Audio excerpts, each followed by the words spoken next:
Hi, everybody. Welcome to this short video, which is a pre-training video for Missouri Memory Day 2024.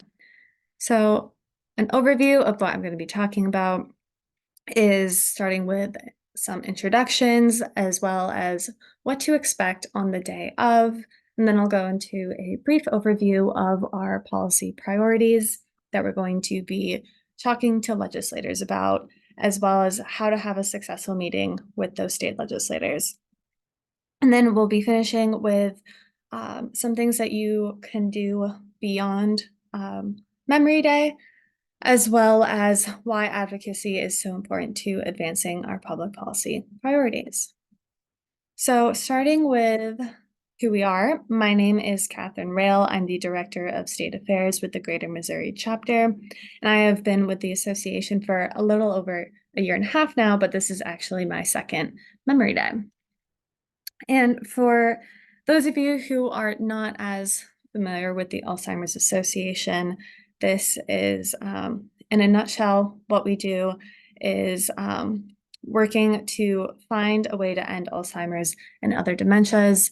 And some of the ways we do this are by accelerating global research, driving risk reduction and early detection, and maximizing quality care and support. Also, at the bottom of the slides, you will see a logo for AIM, which stands for Alzheimer's Impact Movement. And this is actually the Alzheimer's Association's public policy sister organization. And so this has allowed for the recent public policy advancements that we have been seeing in the recent years. So a little bit about what to expect at Memory Day. So we're going to be starting at 9 a.m. on February 6th. So that is a little bit over a week away. We will be meeting at the governor's office building in room 450. This is where we will start our morning, and then after that, we will move over to the Missouri Capitol building. So for those of you who have attended in previous years, you're familiar with the second floor hallway where we've met. It's right outside the Lieutenant Governor's office. And then later in the day, we will move down to the first floor rotunda. So for parking, you can see on the map that the municipal parking garage on Madison Street is actually right across the street from the governor's office building.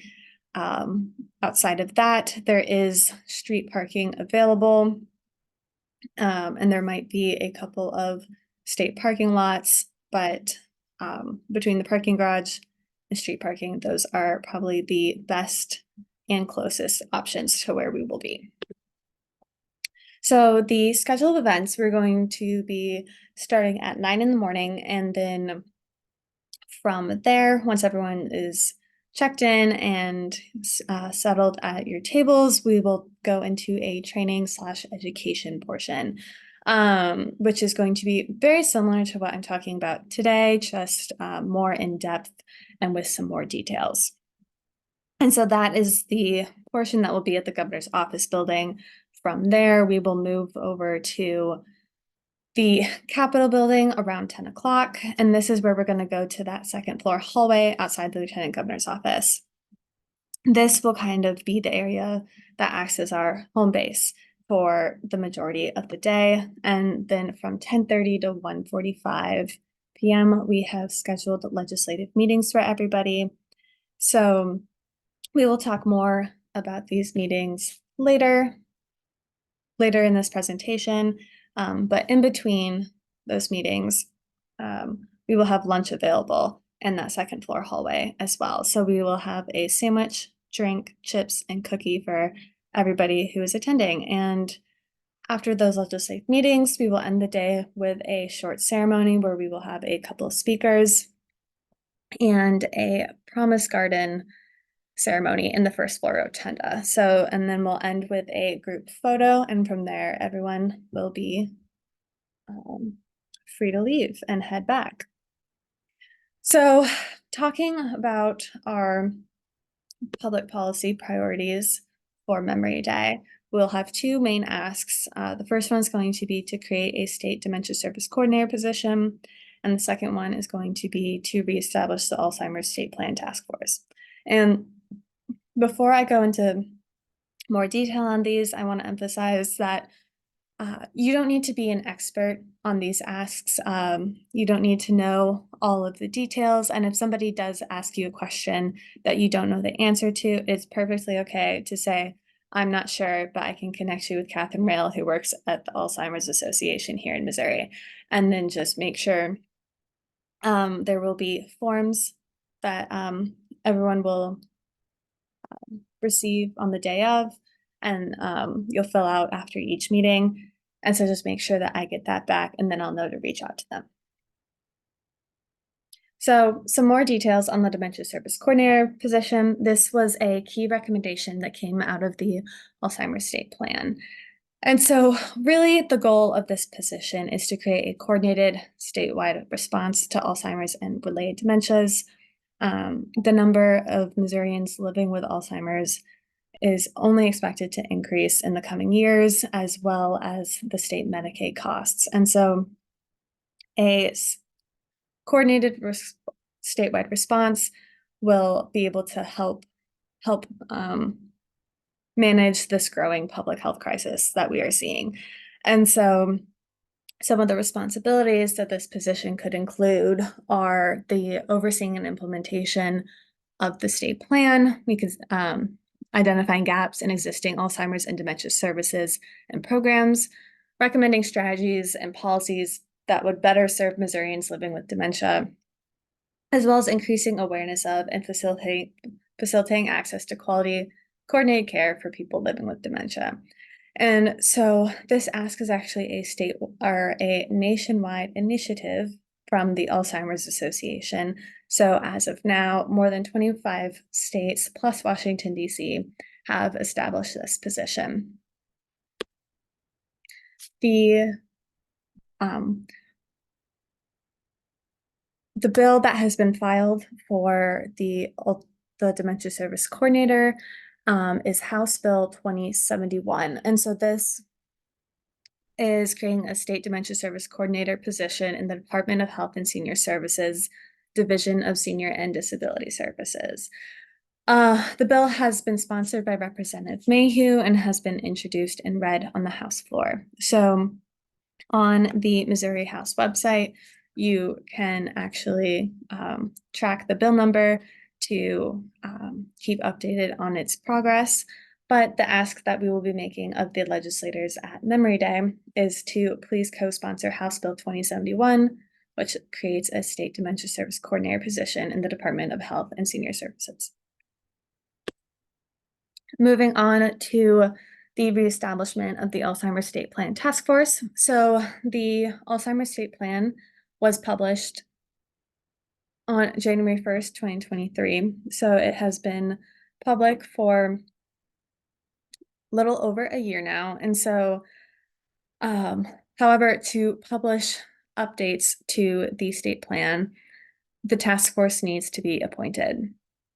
And unfortunately, the current establishing legislation has created challenges in keeping the task force appointed.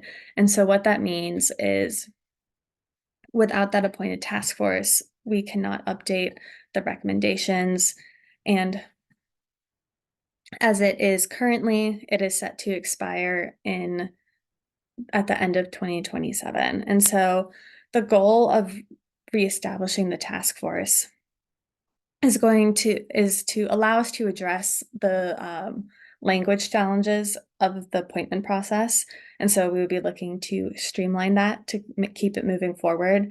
We would also remove the 2027 expiration date, so the task force would be able to exist into perpetuity, which would allow for annual updates and a new state plan on a regular basis.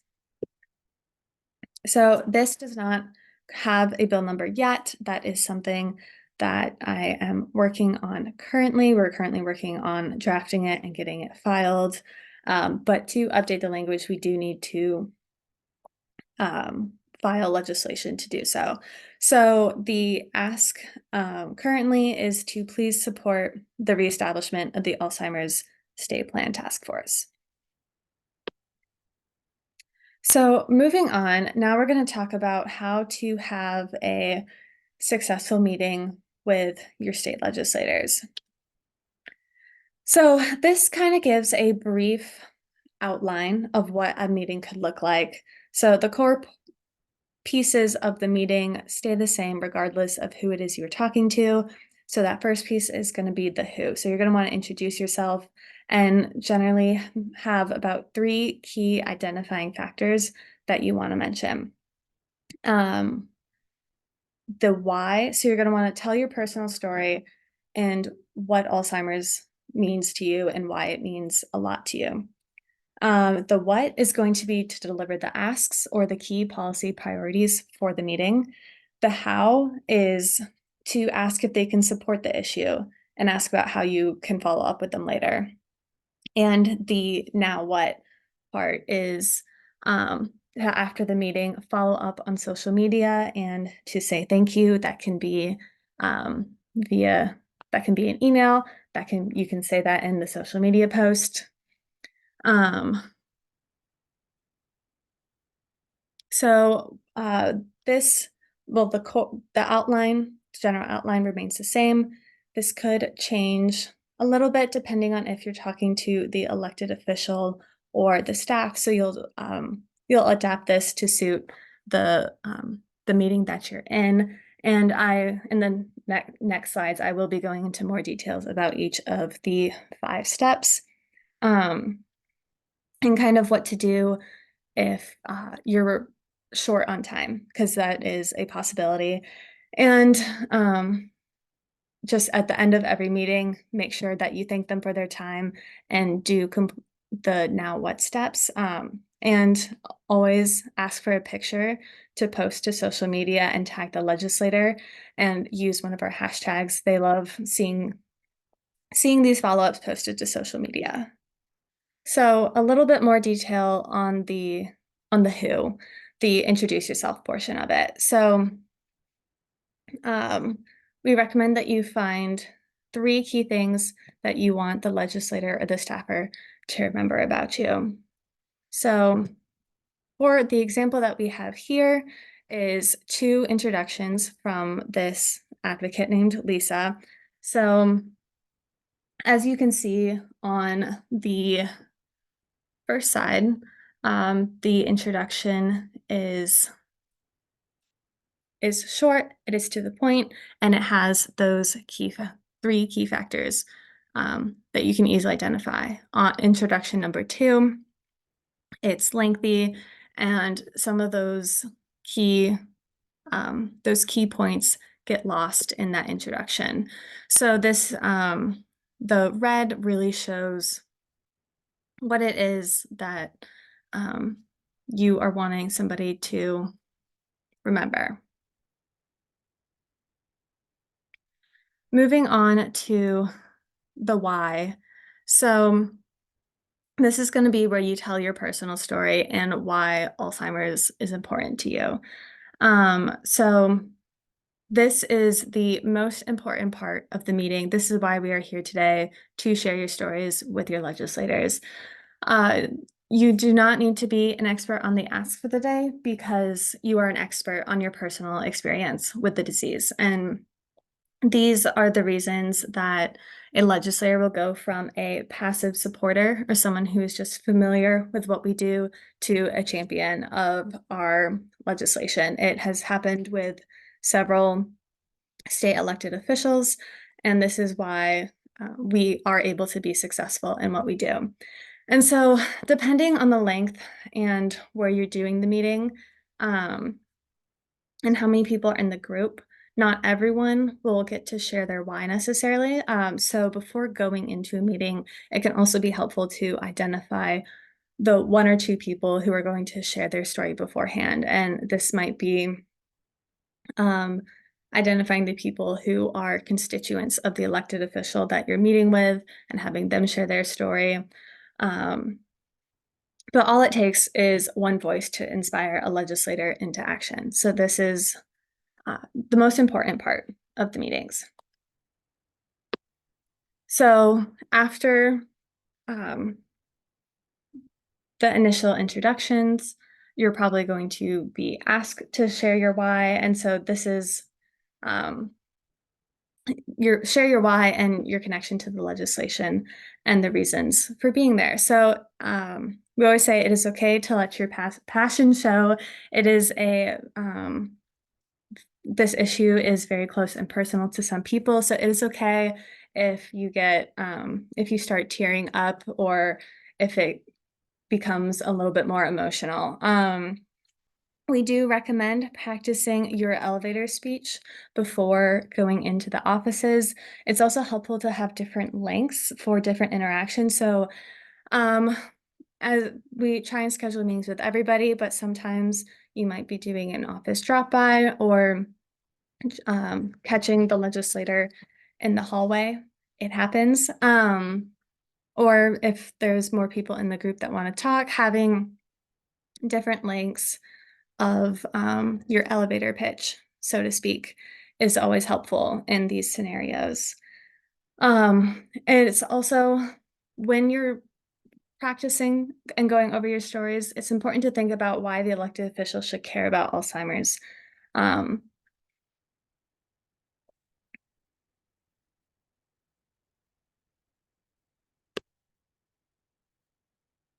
Next, we're going to talk about the what. Um, so this is going to be delivering the asks or key policy priorities for the meeting, which is what we had talked about previously. So the next step after telling your why is tying it into the policy priorities. So I've mentioned this a couple of times, but you guys do not need to be experts on these bills. That's what the association staff is here for. And when in doubt, always remember the phrase, I'm not sure about that, but I will connect you with Catherine Rail, who runs our policy efforts here in Missouri. So back to what the asks are. So we have the first one, which is the Dementia Service Coordinator with House Bill 2071 and asking please co-sponsor House Bill 2071, which creates a statewide Dementia Service Coordinator position. And then we also have reestablishing the Alzheimer's State Plan Task Force, which while we do not have a bill number for that yet, we are asking that they support the reestablishment of the Alzheimer's State Plan Task Force. So then we go into the how and the closing. So this is all about letting the legislators know how they can support the issue and the best way to follow up. So again, we have if there is follow-up that's needed, I had mentioned earlier that everyone will be receiving forms that to fill out after every meeting that will let me know if a follow-up is needed. And so if there's questions or they're really interested in our policy priorities, that's always something good to write down, just so I can make sure nothing is falling through the cracks.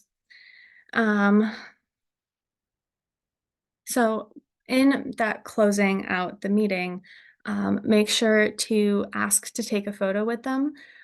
This will be a photo that you can post to social media, be that Twitter or other platforms. And when you make that post, make sure to tag the legislators in it. Also, do you have their contact information? Getting their contact information and making sure to thank them for their time. February 6th is likely going to be a very busy day in the building, and especially this early in session, we know that can be hard to schedule meetings sometimes. So we want to make sure that we appreciate them making the time to meet with us. So the now what? So this is going to be what you can do after the meeting. This the sooner after the meeting that you're able to do this, the better. So making that post to social media, you can do that as soon as you leave the office. Um, it's also going to widen the impact that we're able to have on this day by sharing it out. Um, you can also send a thank you to the legislator by sending an email or even mailing a handwritten note if possible. The follow up is always the key and is what's going to also help them to remember the meeting and keep it at the forefront of their mind. And so for social media, we do have 2 hashtags. We've got hashtag end alls, and we'll also have hashtag Mo Memory Day 2024. And ALZ Impact is the AIM Twitter page for who you can tag as well. So the other thing we're going to be asking you guys to do after the meetings is to go to the AIM website and record the meeting, so that this will be a very, very quick form to fill out, maybe 30 seconds, that you'll just to make note of the legislator that you met with, who was in your meeting, and what it was that you talked about. And so this is also another way for me to know if any follow-up is needed after the meeting. So it's really important to get these submitted as well.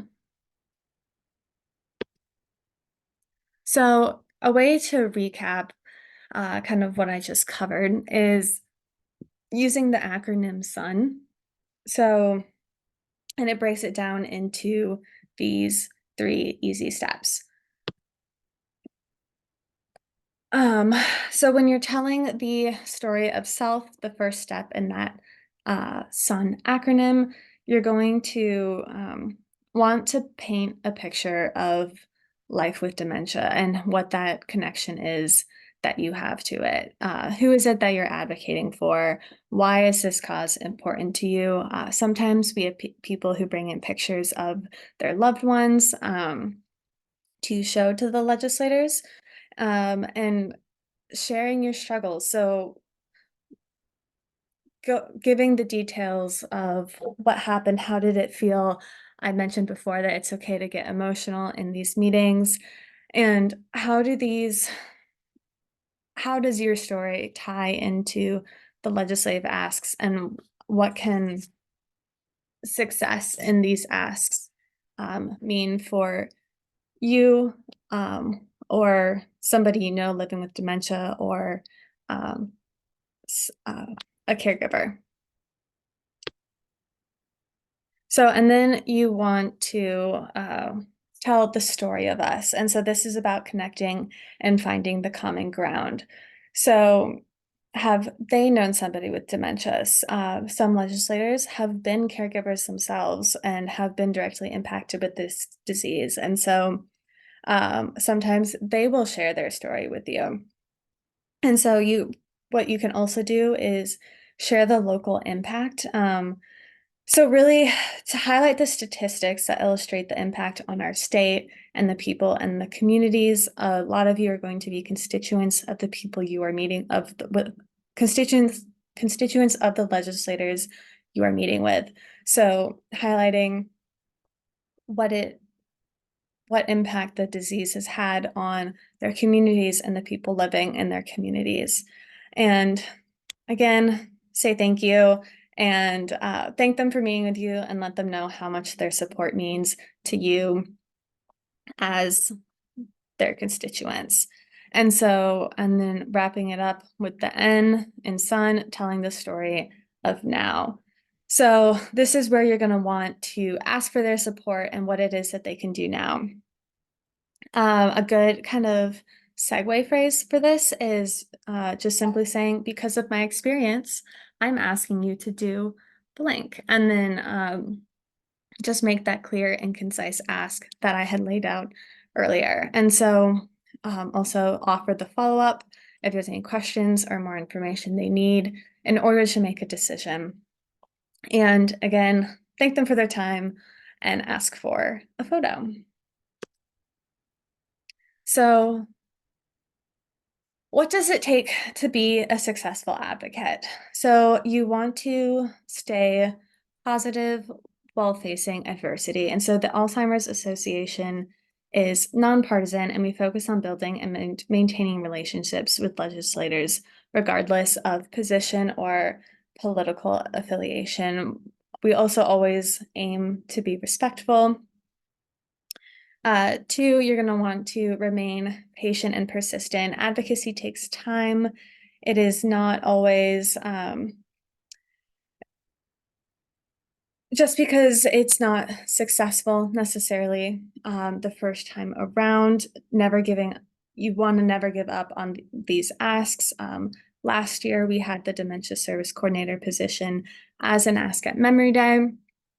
And while we did not get to the point where we were filing a bill last year and able to establish the position, because of the work that we did last year, we were able to file a bill this year and move forward in the process. So it really does take time in order to have the success that we are wanting to and make the impact that we want to. And so also, to be successful, you want to work to unify the passion. So it's all about having a community and advocacy and raising as many voices as possible behind these public policy initiatives. We are all working towards the same goal. So it's important to get as many people involved and engage the communities to share their story and working together. So what is it that after the event that can be done to make a more lasting impact after Memory Day? So the biggest thing that we go back to is posting to social media. This really does have a significant impact on legislators' decisions to support to support legislation. So, and including a photo always helps. So, including a photo from the meeting, especially if you're wearing purple or will have sashes on the day of for everybody to wear. The other way is on the Missouri House website, or the Missouri Senate website. You're able to track the bill's progress.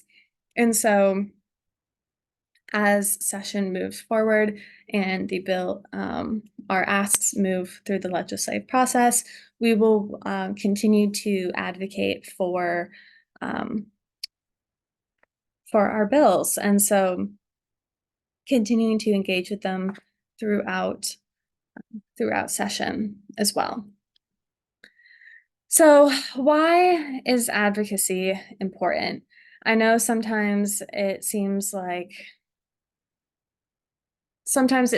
if everybody's reaching out to their local legislators, does an individual voice really matter? Can it make a difference? But you will hear everybody at the association say time and time again that the reason we are able to do what we do and be successful in it is because of advocates, and advocates' voices really do matter so much, and they are integral to all of the successes we have had in the past. And so some things that are important to keep in mind throughout this is that you are the experts on your own stories, and that's all you need to be an expert on. That is the most important part, especially when speaking with legislators. That is why you are here today, to share your stories with them. And